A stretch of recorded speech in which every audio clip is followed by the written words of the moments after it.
Bismillahirrahmanirrahim. Assalamualaikum warahmatullahi wabarakatuh.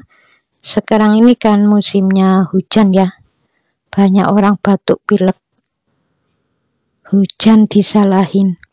Padahal hujan itu nikmat dari Allah, rahmat dari Allah, harus diakui. Harus bersyukur. Di dalam Al-Quran dijelaskan siapa yang bersyukur akan ditambah nikmatnya, siapa yang tidak bersyukur akan disiksa.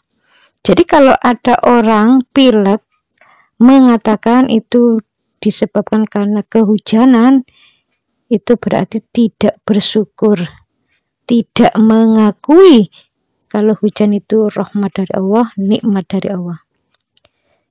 Jadi pilek itu tidak ada hubungannya dengan hujan ya. Jadi orang pilek itu tidak ada hubungannya dengan pergantian cuaca. Pertanian saja ya, yang pakai tada hujan itu zakatnya 10%, yang pakai pengairan irigasi 5%. Itu menunjukkan bahwa air hujan itu bagus. Karena bagus, hasilnya banyak, ya akhirnya zakatnya 10%. Jadi tanaman-tanaman yang selama ini nggak tumbuh setelah hujan, ya biasanya tumbuh. Itu menunjukkan hujan itu bagus. Jadi kalau ada orang pilek menyalahkan hujan, itu sama dengan orang itu nggak bersyukur, nggak mengakui kalau hujan itu nikmat dari Allah, malah menyalahkan Allah. Jadi kalau sudah tahu ilmunya, mulai sekarang pilek itu ya, penyebabnya orang itu dikit-dikit mikir. Jadi kalau ada masalah, dipikirin, nggak ketemu solusinya, ya biasanya jengkel. Jadi kalau jenis pileknya itu lendirnya encer, berarti dikit-dikit mikir, dan ada kejengkelan, dan jengkelnya itu agak tinggi ya. Jadi kalau dikit-dikit mikir, ada kejengkelan, dan jengkelnya enggak begitu tinggi, biasanya lendirnya itu kental. Kalau batuk campur pilek, berarti selain orang itu banyak mikir, dikit-dikit mikir, ditambah lagi banyak bicara yang enggak ada manfaatnya. Jadi kalau banyak bicara yang enggak ada manfaatnya, nanti jenis batuknya itu seperti ada yang mengganjal ya. Jadi di tenggorokannya itu seperti ada yang mengganjal, akhirnya dibatukkan. Itu berarti jenis bicaranya banyak bicara enggak manfaat, egois, kaku. Kaku itu maksudnya orang itu ngomong gini, orang itu harus ngikut. Nah itu namanya kaku. Kalau yang batu berdahak, banyak bicara, bicaranya itu sebenarnya manfaat, tapi nada bicaranya tinggi ya. Kalau di keluarga itu biasanya kalau menyuruh atau ya entah menyuruh sholat atau apa ya, itu pakai emosi ya, nadanya tinggi. Dan orangnya kaku. Kaku itu maksudnya kalau nyuruh keluarganya, misalnya nyuruh sholat itu harus ngikutnya. Sebenarnya kalau menyuruh itu nggak harus ya, terserah. Kita ini tidak dituntut di akhirat. Jadi Allah itu tidak menilai hasilnya, tapi menilai usahanya. Jadi nanti setelah berusaha menyuruh, nanti ngikut atau enggak, itu bukan urusannya ya. Sebenarnya seperti itu. Jadi orang itu kan rata-rata kalau menyuruh, misalnya menyuruh sholat itu harus. Nah itu kan namanya memaksa ya. Harus ingat ayat adalah ikraha fiddin. Makanya orang-orang yang kaku ya biasanya sampai puluhan tahun ya biasanya kena asam urat. Kalau yang batuk berdahak itu berarti jenis bicaranya itu banyak, walaupun manfaat tapi nadanya tinggi, kaku, egois, arogan. Itu biasanya seperti itu. Yang jenis bicaranya itu suka motong pembicaraan orang, biasanya jenis batuknya itu gatal. Di tenggorokan itu terasa gatal ya. Ya pokoknya kalau sudah tahu ilmunya, kalau nggak kepingin pilek, nggak kepingin batuk berdahak atau gatal, atau batuk yang terasa ada yang ganjal, Ya perbaiki akhlak.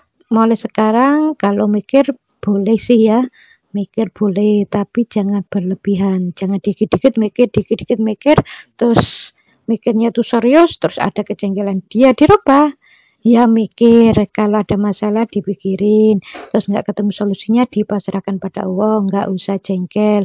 Kalau bicara ya jangan terlalu banyak yang manfaat saja. Kalau selama ini banyak bicara yang nggak manfaat, diganti bicaranya manfaat, nggak terlalu tinggi nada bicaranya, terus nggak pakai emosi, nggak arogan, nggak kaku. Kalau ada orang ngomong nggak dipotong pembicaraannya, ya insya Allah ya nggak pilek, nggak batuk berdahak, nggak batuk gatal, nggak batuk seperti ada yang ganjal. Insya Allah seperti itu. Mengenai sakit gigi ini kan tingkatannya macam-macam ya. Ada yang sakit gigi biasa, ada yang sakit gigi sampai berlubang, ada yang sakit gigi campur gusinya bengkak. Nah, kalau yang gusi bengkak ini kan berjanji nggak ditepati. Kalau sakit gigi, geram, gergetan, penuh emosi, penuh amarah. Jadi geram gergetan ini tidak harus dengan orang saja ya, dengan suara binatang, misalnya ada kucing bertengkar terus geram gergetan. Kalau itu hampir tiap hari ya, nanti lama-lama ya bisa sakit gigi loh. Jadi dengar suara sound system terus nggak suka, misalnya ada tetangga ya, ya kan macam-macam ya. Kalau di tempat Bunda itu ya alhamdulillah kiri kanan depan belakang itu sepi ya, semuanya rata-rata punya ya di rumahnya, tapi nggak kedengaran kalau di rumah Bunda.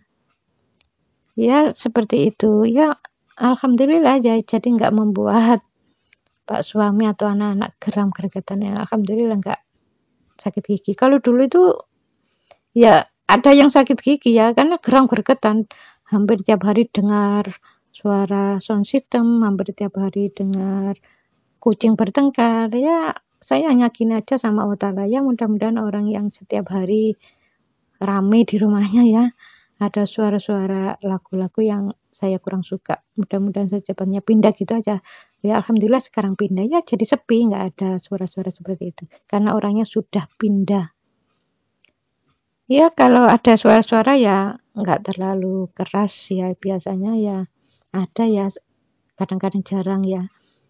Ya pokoknya jangan geram gergetan dengan suara apapun, dengar suara orang bertengkar, suara kucing bertengkar, dengar suara sound system atau terhadap orang, misalnya ada perbuatan yang membuat orang itu kan geram gergetan ya, ada. Itu ya diganti, pokoknya sekarang nggak geram gergetan, insya Allah nggak sakit gigi. Adapun gusi bengkak ya karena berjanji nggak ditepati. Makanya orang yang gusinya bengkak ya belum tentu sakit gigi. Orang yang sakit gigi ya biasanya ya ada yang nggak sakit gusinya itu nggak bengkak. Karena sifatnya beda ya. Kalau gusi bengkak itu kan janji nggak ditepati. Kalau sakit gigi geram gergetan. Kalau sampai ada lubang, giginya sakit dan berlubang, giginya sakit tidak berlubang, itu beda ya. Giginya sakit dan berlubang itu berarti ada kemarahan tingkat tinggi sudah. Jadi bukan hanya geram gergetan, itu pokoknya kemarahannya itu sudah tingkat tinggi dan biasanya dibuktikan. Misalnya dengar suara kucing bertengkar ya, yang selama itu cuma geram gergetan ya dibuktikan kucingnya dipukul. Nah itu biasanya nanti bisa menyebabkan insya Allah giginya sakit dan giginya berlubang. Jadi untuk mencapai lubang itu harus ada kemarahan dulu ya. Kemarahan yang dibuktikan, maksudnya kemarahan yang dikeluarkan. Kalau ada gusi bengkak tapi nggak bernanah, gusi bengkak bernanah itu beda. Kalau sampai bernanah, untuk mencapai nanah itu harus ada kemarahan juga ya.